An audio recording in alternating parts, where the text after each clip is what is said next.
Thanks for joining me again. And this is going to be an interesting one. I'm really excited about this one. I have to start this off by way of a confession. This confession will hopefully also be an encouragement.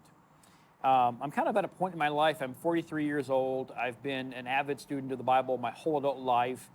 And I have a scholarly tendency, but I don't have the discipline to be a scholar. So nobody's going to point to me and say, oh, James is any kind of a Bible scholar. But I do have a passion for it. But I've been in a spot, and I've realized I've been in this spot for probably a few months, where I feel like when I read the Bible, I'm spinning my wheels, and I'm kind of just going nowhere. I'm retreading the same ground. I'm seeing the same things. I'm not really pulling anything out that I haven't already before. And so I'm kind of at a spot in my life where I've realized that, at least for now, I have maxed out my capacity to learn anything new from the scriptures on my own. Now, the temptation in the flesh would be to take that and say, well, I've learned everything about the Bible, I'm good to go, and make it a very prideful, egotistical thing. But instead, I'm framing it in terms of the reliance on others. And I've learned that at this point in my life, leaning more on other people, maybe reliance is more of a loaded term, but leaning on other people to provide insights, to provide wisdom that I wasn't able to see before and am not currently able to pull out from the Word has been a huge boon in my understanding. So in other words, I'm learning to not just rely solely on myself to pull information out of this text and integrate it into my life in a meaningful way. I'm learning to depend, well, let's be frank, we're depending. I am reliant on others. That's the flesh talking. The flesh doesn't want to depend on others. The flesh wants to be totally self-realizing, but that's not how it is. That's why I have community. It's not good for a man to be alone. So I am learning to allow myself the freedom to rely on those around me to give me insights and wisdom from their perspective, the things that they've learned on their journeys that I can't get myself. And that's been huge.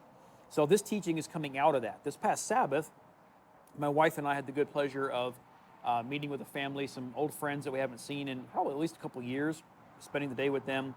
And we had some good Bible study. We had some good discussion, some really good food. And the discussion was wide-ranging, but we talked about the Sabbath. We talked about the idea that, part of the Sabbath is, you're supposed to work for 6 days. And my wife made this really, from my perspective, profound commentary on that.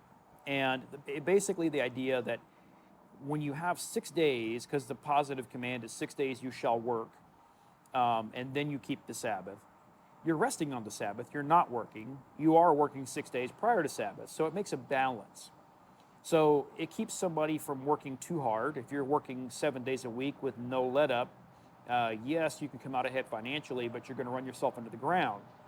But at the same time, if you are not required to work for 6 days, then you run the risk of becoming lazy and slothful. So having the two together enables us to have a kind of balance.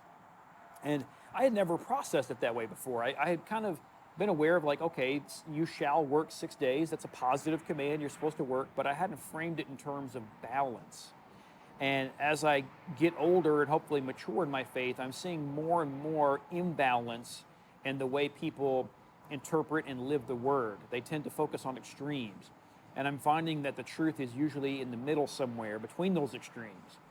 And so the title of this teaching is The 7 Days of Sabbath. And so you're not going to find the 12 days of Christmas in the Bible, but you will find the 7 days of Sabbath. And of course, literally, the Sabbath is one day. It's the seventh day of the week. It's called the Sabbath. Nobody calls the fourth day of the week the Sabbath or the second day of the week the Sabbath. It's always the seventh day of the week, and that's for a reason. But to kind of set up the point I want to make here, that Sabbath really is 7 days if we look at it in its sum totality, I want to go back to the garden. We're just going to read the first few verses in Genesis chapter 2. This is after Yahweh made the creation. This is the 6 days of creation that's done. Thus the heavens and the earth were completed and all their hosts. By the seventh day Elohim completed the work which he had done, and he rested on the seventh day from all his work which he had done. Then Elohim blessed the seventh day and sanctified it. Why? because in it he rested from all his work which Elohim had created and made. So Yahweh is the very first Sabbath keeper. He wasn't Jewish. He wasn't me. He wasn't you. He took it upon himself to be the very first Sabbath keeper and set the example for the rest of us. Now, I want to call to mind a couple of things here that are going to be relevant as we get into what it means to work on those 6 days and why that's so important to the Sabbath. And I would actually make the point that it's required if you're going to actually keep the Sabbath. So Yahweh made everything. He created everything. That was work, okay? But we're going to find when we look at the commandment for the Sabbath, for these 6 days you shall work, and then on the seventh you do no work, that word for work has to do with your occupation in the Hebrew. It's not work like picking up an object and moving it across the room unless you happen to be someone who does that for a living. Okay, so it's your job. You're supposed to not do your job on the Sabbath. Okay, so what was Yahweh's job here? Was his job to create? I mean, he did create, but what we don't see is that he also provided for his creation. By creating this whole system with water and sunlight and earth and plantation and fish and humans and everything else, he created a system that also provides for his creation. And that provide is going to be the key takeaway here. So 6 days he spent making his creation, but he also spent that 6 days providing for his creation. He spent that 6 days putting into place a way for his creation to thrive, to be sustained. Okay? Had he not made sunlight, will we have plants? No. If we don't have plants, do we have animals that eat the plants? No. So he had to make all of that in order for it to thrive. So not only creating, but providing for his own creation. And that's where he sets the tone for what it means to work, in my opinion. So let's go over to Exodus chapter 16. And there's a thought within Christianity that the Sabbath is something that was part of the Mosaic law that came down at Mount Sinai.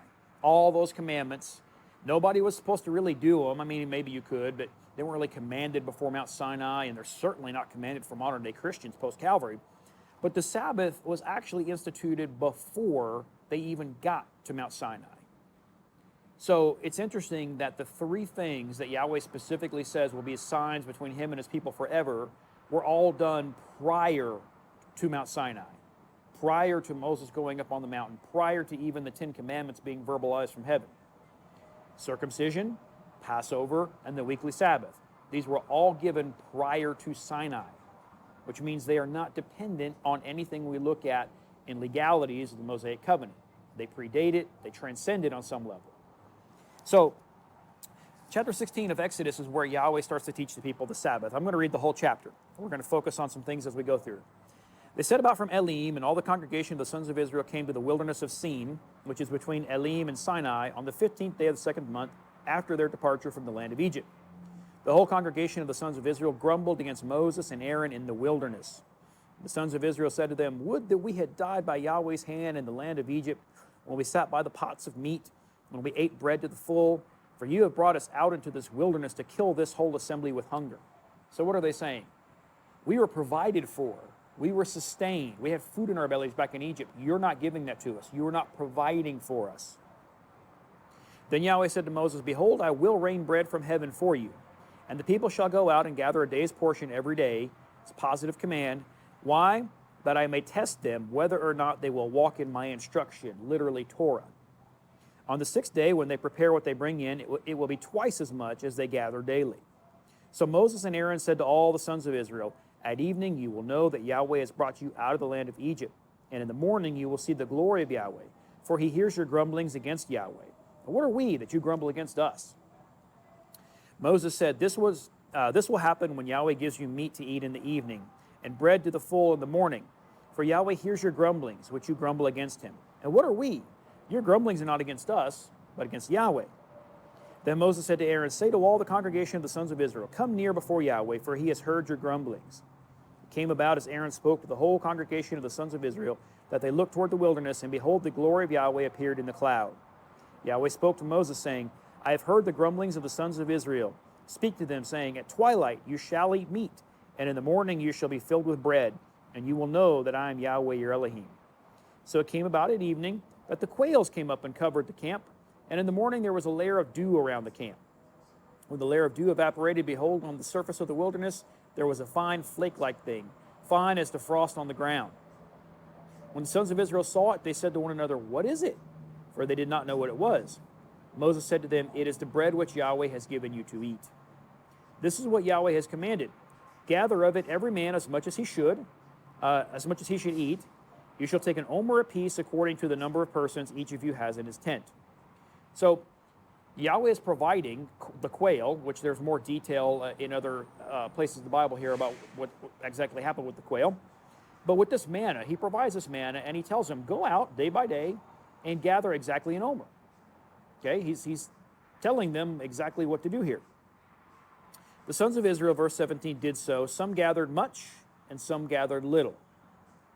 They didn't listen. When they measured it with an omer, he who gathered much had no excess. He who had gathered little had no lack. Every man gathered as much as he should eat. So in other words, Yahweh knew exactly how much each man should eat. And even though some gathered less, some gathered more, he himself supernaturally put the amount in that omer for that person to eat because he knew how much they needed to be provided for, even over themselves. Moses said to them, verse 19, let no man leave any of it until morning. But they did not listen to Moses, and some left part of it until morning, and it bred worms and became foul. And Moses was angry with them. They gathered it morning by morning, every man as much as he should eat, but then the sun grew hot, and it would melt.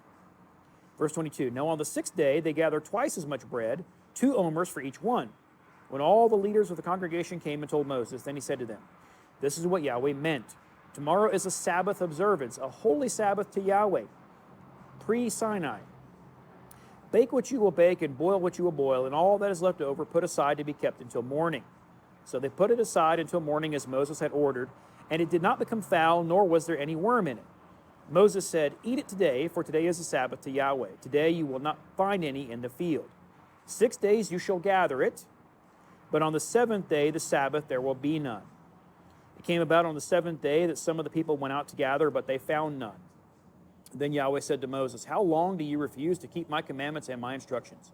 See, Yahweh has given you the Sabbath. Therefore he gives you bread for 2 days on the 6th day. Remain every man in his place. Let no man go out of his place on the 7th day. So the people rested on the 7th day. The house of Israel named it manna, and it was like coriander seed, white, and its taste was like wafers of honey. Then Moses said, this is what Yahweh has commanded. Let an omer full of it be kept throughout your generations, that they may see the bread that I fed you in the wilderness, when I brought you out of the land of Egypt. Moses said to Aaron, take a jar and put an omer full of manna in it, and place it before Yahweh to be kept throughout your generations. As Yahweh commanded Moses, so Aaron placed it before the testimony to be kept. The sons of Israel ate the manna 40 years, until they came to an inhabited land. They ate the manna until they came to the border of the land of Canaan. Now an omer, in case you didn't know, is 1/10 of an ephah. So some things to unpack here. Yahweh is providing for his people because they can't provide for themselves. They're not in Egypt anymore, so that Egyptian society and everything they had going on there is not capable of providing for them anymore. So he is stepping in and taking responsibility for feeding these ungrateful people. So he is providing. Now, 6 days, he provides the manna, and then on the 6th day, he provides twice as much manna. On the 7th day, he stops. Now, this is key. Yahweh is providing. Remember back in Genesis 2, I made the point that part of his creation, part of that creation week, that first 6 days, was not only creating, but he was also providing for his creation. If the animals don't go out and eat the grass, what are we looked at? Even though Yahweh provided them the grass, they still have to put in the effort to go gather it and eat it.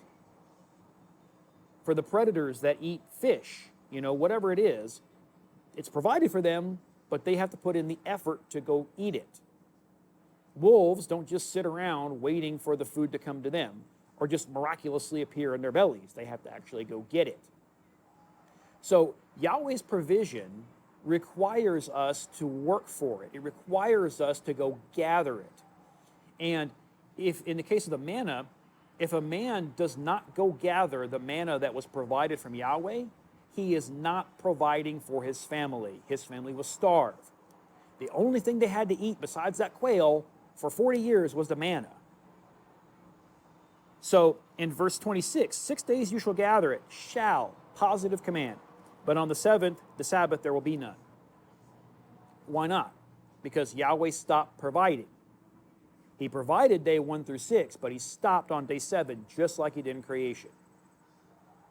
So the pattern that he's establishing here is you are to provide, you are to put in the effort, do the things you need to do to provide for your family 6 days a week.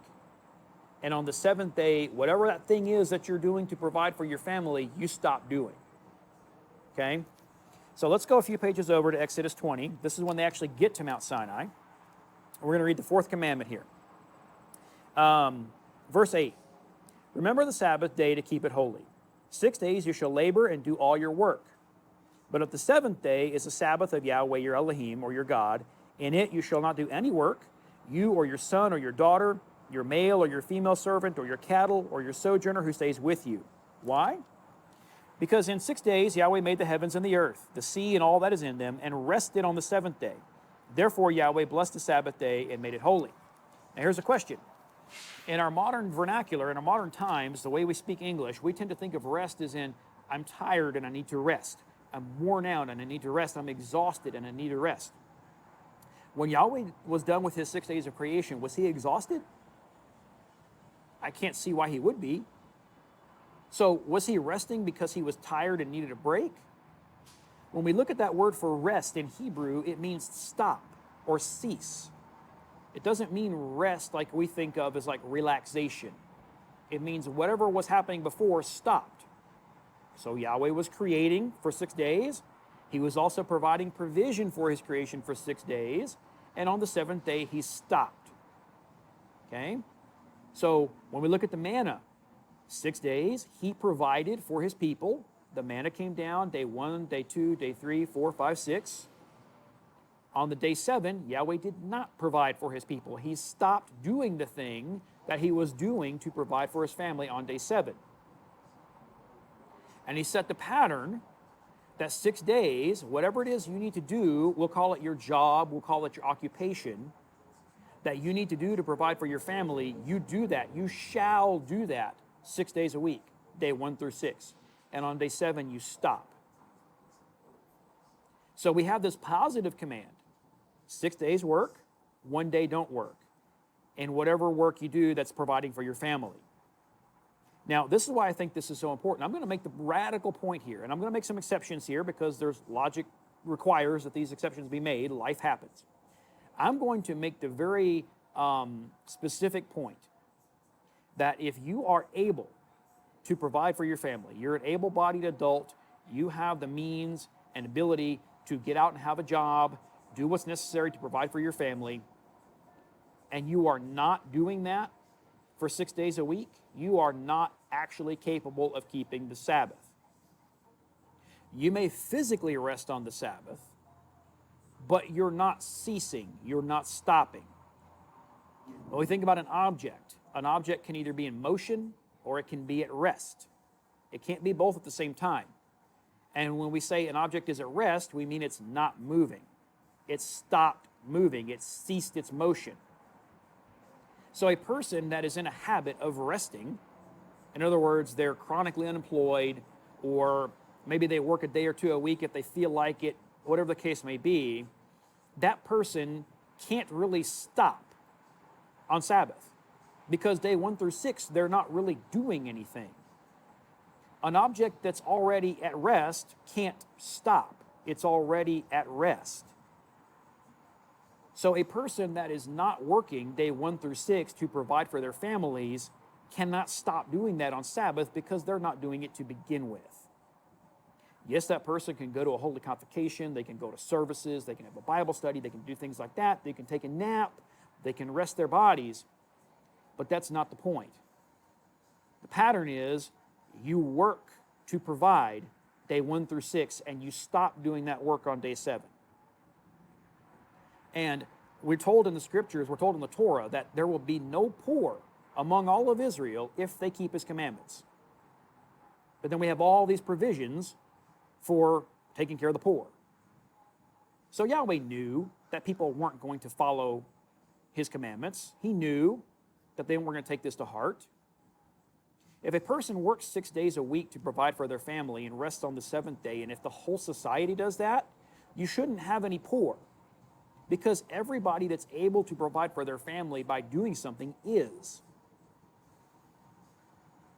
So you have people today, and my experience in this Torah movement, in wider Christendom, I don't know how widespread this is, but we have a thing where people identify themselves as Levites, because the Levites don't have real jobs, right? And the tithe money goes to the Levites. So I see people on Facebook that buy a bus and they go gallivanting around and they're doing the work of the Lord or whatever, but their family is not provided for. They are dependent on others to provide for them. These are able-bodied men that are able to work, they're able to have a job, they're able to do something to earn an income to provide for their family. And 6 days out of the week, they're choosing not to, which puts other people in the position to have to provide for them. And I would argue that these people are breaking the commandment for the Sabbath, because they are not working for 6 days a week when they are able to. They go into Sabbath thinking, I'm some righteous, holy person because I'm a Levite, or I'm this, or I'm out doing the work of the Lord. You can't cease from providing your family, doing your work, because you're not providing for your family. You can relax on Sabbath, you can go to church, but you can't cease what you're not already doing. Now, will there be exceptions to this? Of course. There's nothing saying you can't take a vacation. If you're physically disabled and for whatever reason can't do a job to provide for your family, okay? If you're unemployed for, reasons beyond your control, you got fired, you got laid off, whatever it is, and you can't work for a short time, okay. But the idea is that you are intentionally doing whatever you can to provide for your family. And in my opinion, if a person who is able-bodied is not putting in the work to provide for his family 6 days a week, that person can't truly call themselves a Sabbath keeper. I know that's pointed. I know that might sound harsh, but Yahweh gave us these commands for specific purposes. People with the manna, they didn't get to say, well, I'm spiritual. I'm feeling very spiritual and I've got the Holy Spirit, so therefore I don't need a real job. Somebody else can go out and provide somebody else can go gather up that manna and bring it to me because I'm busy doing the Lord's work, or I'm busy, doing whatever. I'm devoted to prayer, or, whatever. No. The commandment with the manna was each person, each household was to go out and gather manna for that household. You, men, are required to provide for your family if you are able to. This is why I say the 7 days of Sabbath. Sabbath involves motion and rest, provision and ceasing.